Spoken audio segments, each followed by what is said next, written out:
Obviously, I love the sport, right? I've dedicated my entire life to it, basically, training for 29 years, competing for 23, first fight being in 1997. Love the game. I guess I'm good at it. I don't like a 9 to 5. It's been a long time that I did 9 to 5, but I just really love the game. And there's also the time issue, right? I can still do it now. If I would take a break, if I stop, it's gonna be done. It's over. You can't come back after 2 years or 3 years. So no, I just really love the lifestyle. The guys in Team Elevation are great. They motivate me, and I just love the game. It has nothing to do with the attention, but it's just doing what I want to do. Because the attention, I've never really cared about that. I mean, in the beginning, there's no attention. Now there's no fans. I never really did it for that. But yeah, I just really love to compete. I'm good at it, right? I've won like 80%. We got 4 world titles. We're still kind of in the mix for the UFC title. But I don't know. I love the process. I love staying fit. I love eating healthy, getting ready for these guys. When I started fighting, it didn't matter, your background. You just fight. I was 17. I fought a 28-year-old. That was my first fight. Looking back in hindsight, that might also not be the clever thing to do. Also, when I fought in Pride, all these monsters there, right? I was like really a baby there. 23, I fought Chuck. So you just fight. You want to become a fighter, you fight. And other people determine who you're going to fight. So it's like you fighting, yeah. Who doesn't matter. There's been so many defining moments. The Brock fight was huge, but it was obviously, that's a long time ago. JDS fight was huge, right? The last fight is huge. I think all the wins are huge, and the losses you just have lessons, right? Lessons you learn. And what are you taking away from it? What are you changing up on your losses? I don't know. I try to make all positive.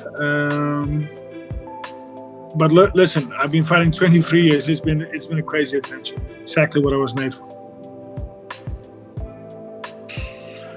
I would probably not have believed you, right? That it would have become this big of an adventure. But maybe on the other hand, it would. I mean, I was crazy enough back then about it, right? Passionate enough, let me put it that way. Passionate / crazy. Yeah. I am ultimately responsible for my own actions and destiny. That being said, when you're losing fights, you have to always analyze what's going on, what's happening. To me, you need to not be stagnant. You need to always learn, always develop. There needs to always be something happening on that front. And these guys have the same mindset. I went there and I just went to check it out to Curtis, and I was learning again immediately. And I like the chemistry in the team. I like the values of the team. They're on the ball. They're cool people. I'll tell you this, after my last fight was no audience as well, but I'll tell you, it motivates me because it's something new, a new impulse. And I don't know, I was actually very excited in the last fight in Jacksonville. Very excited this time. It's something new. Maybe after a couple of fights like this, I'll probably miss the crowd. But no, it just motivates me extra. Something new impulse. I mean, you never have in your mind you're going to stop doing what you're doing, right? I mean, I never had that in my mind. I'm going to, I mean, yes, I fully realize that it's coming now, right? Final phase of fighting. But and your thought expands on that, and you make plans, and you make preparations, you make adjustments. But back then you're in the height of everything, and you're not even thinking about stopping the fight. So yeah, back then I couldn't imagine still be fighting, but I could not imagine not be fighting. But now 10 years later, I can imagine not be fighting. It would be this moment, right? Because there's so much stuff outside of fighting. Obviously, there's going to be big fights, big wins, championships. But no, I think these moments, because my girls are there, my daughters, life outside of the cage is rocking, is great. And yeah, life is accomplished, right? I separate myself, I'm on diet, and all those things are great, right? Being on diet is good. That's good for my body, healthy. But we must not forget that it is a full contact sport. And I've been doing it for a number of years. Training for, 28 years? 28 years sparring, 28 years getting hit. I don't get hit often.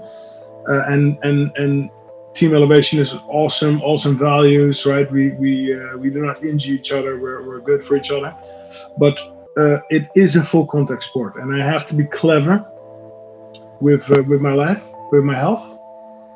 And after 25 years, if I compete another 2 years, I'll be fighting for 25 years. 25 years, and these last few years, it has been 2 or 3 fights a year. But before that, it was 5, 6, 7 fights a year on average. And you're always in camp, you're always preparing, you're always traveling. And I think it is clever to stop while you're ahead, while you're on time.